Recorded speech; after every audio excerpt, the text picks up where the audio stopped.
Welcome to CBN4's Primetime News. I am Sheena Harry.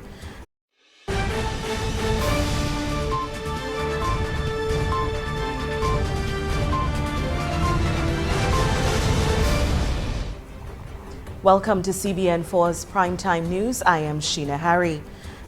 During the Carnival season, General Secretary of the Commonwealth, Baroness Patricia Scotland, led a three-person delegation to Dominica on what has been termed a scoping mission or study with the aim of assisting Dominica with its rebuilding efforts post-Erica.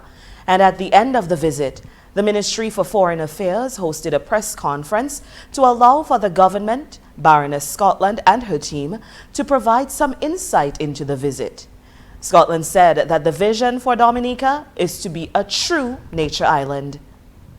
As you will know, Dominica has decided rightly to build back and to build back better, as the Minister has said.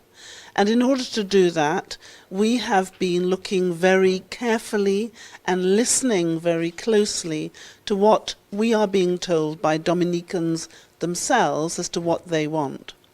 And it's clear that the vision for Dominica is for Dominica to be a true nature island, consistent with the COP21 agenda, but resilient to the shocks which have struck Dominica so forcefully.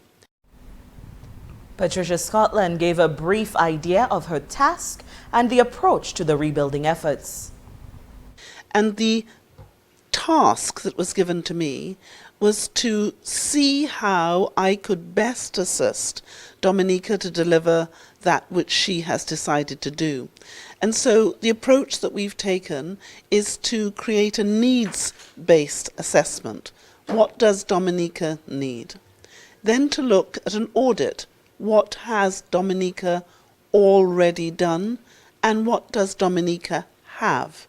Then to do a gap analysis between the needs and what we have in order to help put together an action plan to deliver a more secure, more well-functioning approach to deal with the enormous difficulties.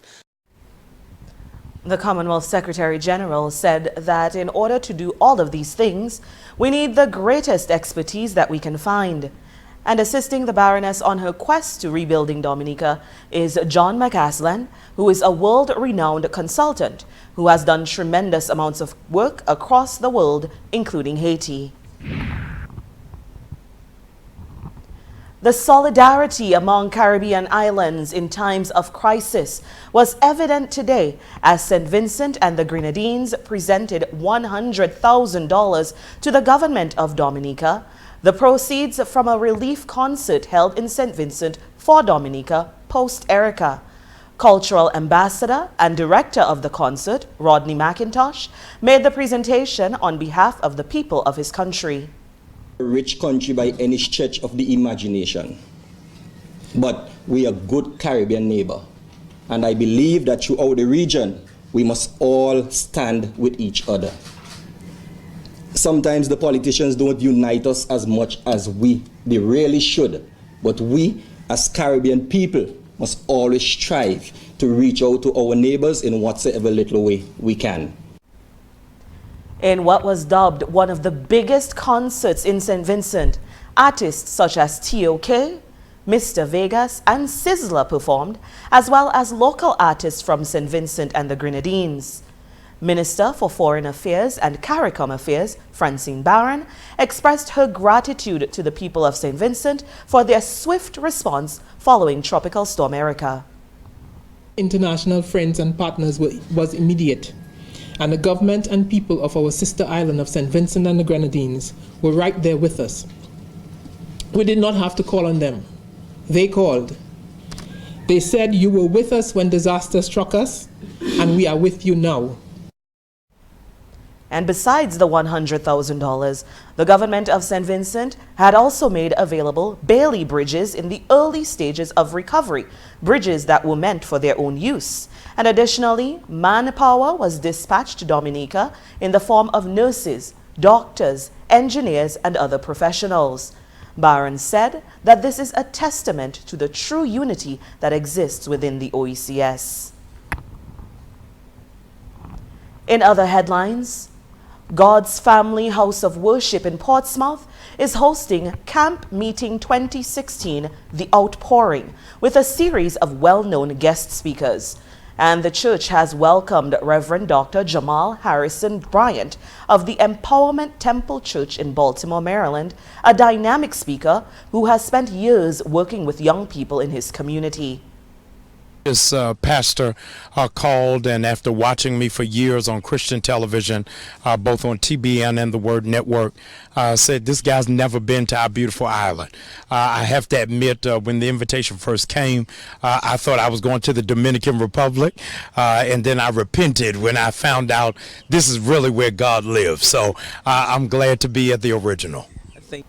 And Dr. Bryant's message will revolve around sacrifice as the Lenten season begins. Present-day church regrettably only talks about success and favor, but never about sacrifice and pain. And so it is my task to really talking about if you suffer with him, then you'll be able to reign with him. Camp Meeting 2016 will continue through February 12th with meetings at God's Family House of Worship on Scott Street in Zikak, Portsmouth, beginning at 9 a.m. daily. The business-to-business unit of Cable and Wireless Communications officially unveiled a suite of its cloud-based technological solutions in Dominica last week. And here's Shanna Esprit with our report. The three-day event, which took the form of a customer roundtable, was attended by dozens of business owners and corporate executives from Dominica's business community.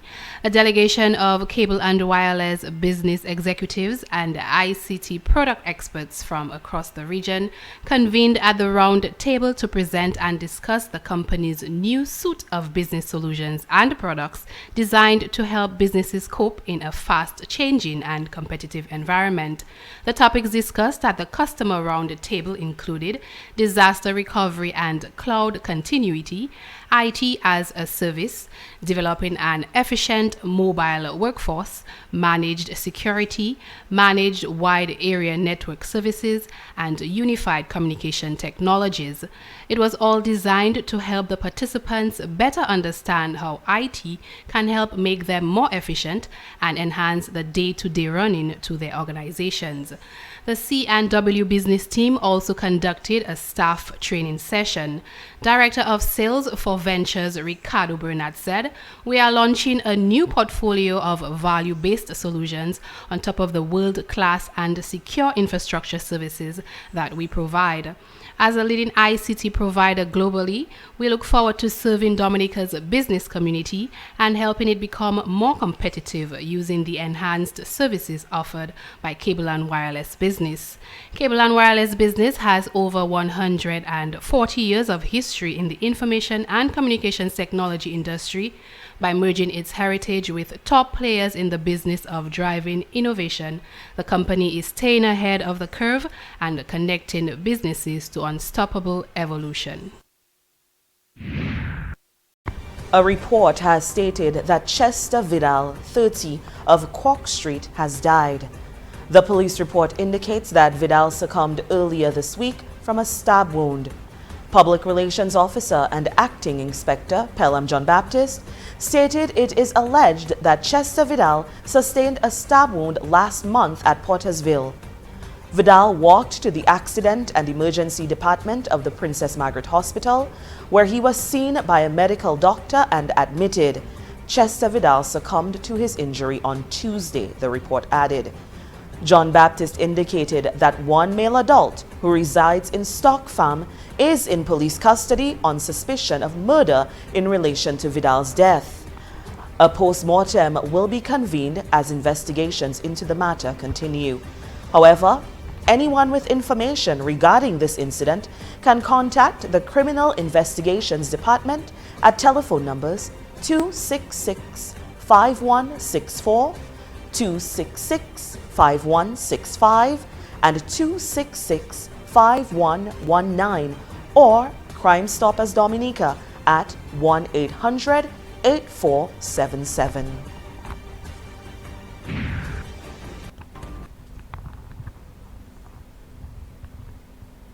Outside Newsroom is currently in the Canefield area, where, as you can see behind me, a bus has overturned on top of what it seems to be a roof.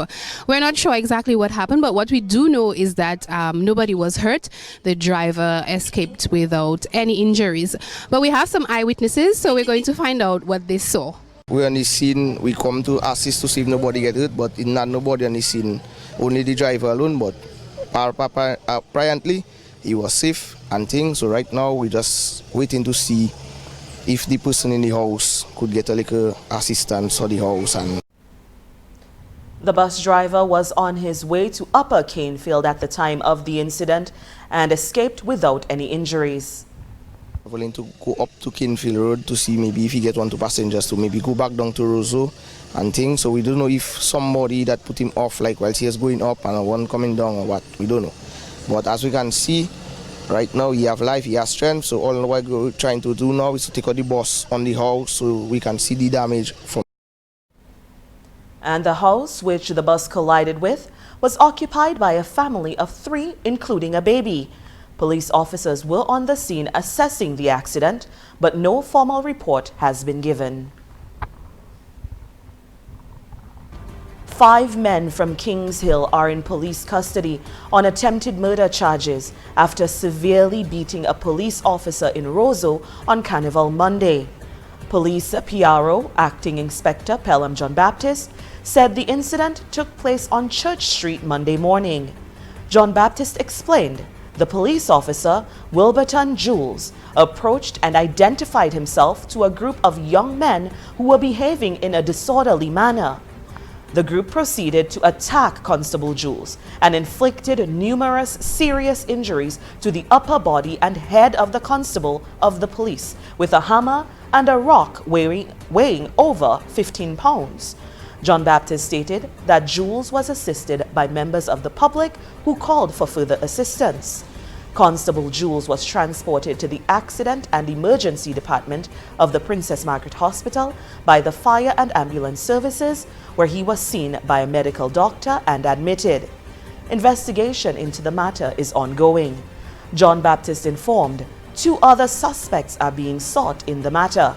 Anyone with information should contact the Criminal Investigation Department at 266-5164, 266-5165 and 266-5191 or Crime Stoppers Dominica at 1-800-8477.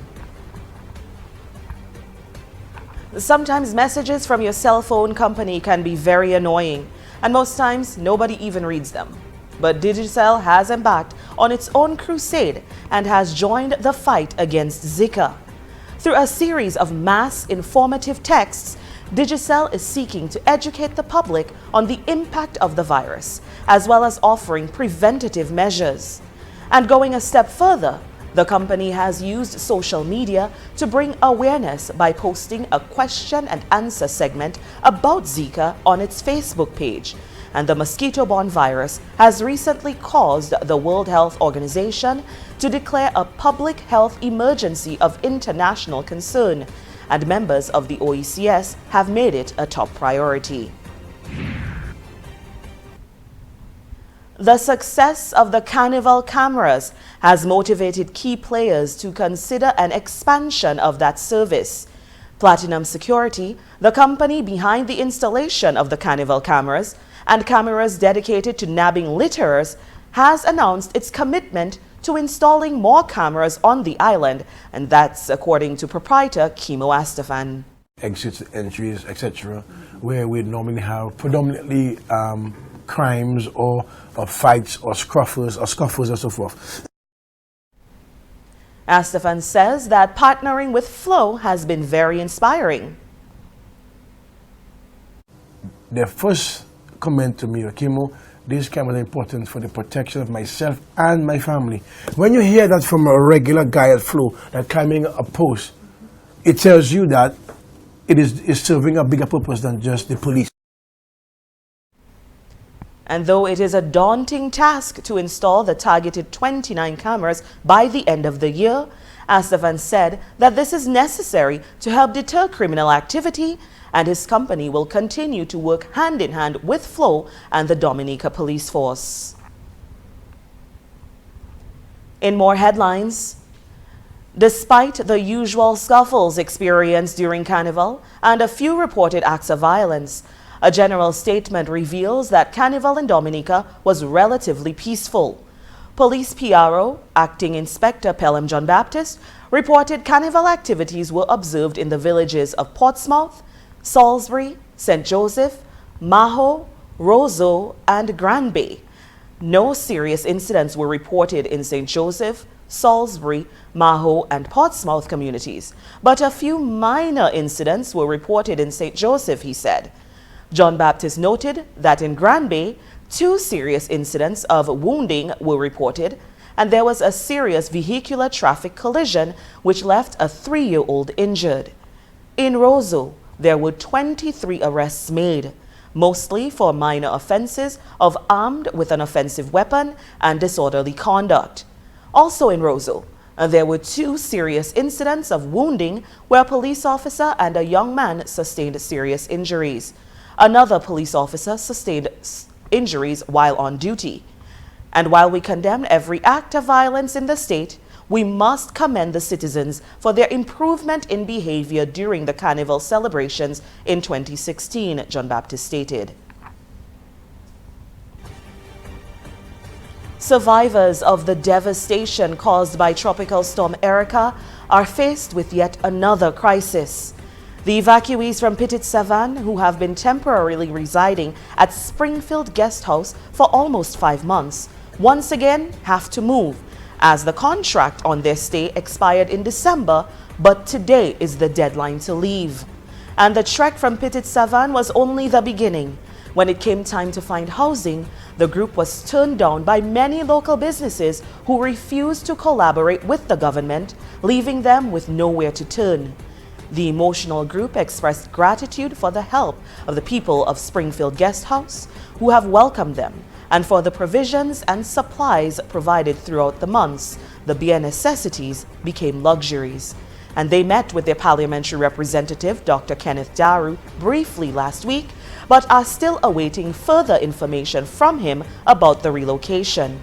It is reported that new accommodations are forthcoming, as discussions are conducted with St. Amy's Guest House, among others. In the meantime, the evacuated guests will have to pack up what little they own and walk away from their home away from home. And this has been CBN4's Primetime News. Thanks for watching.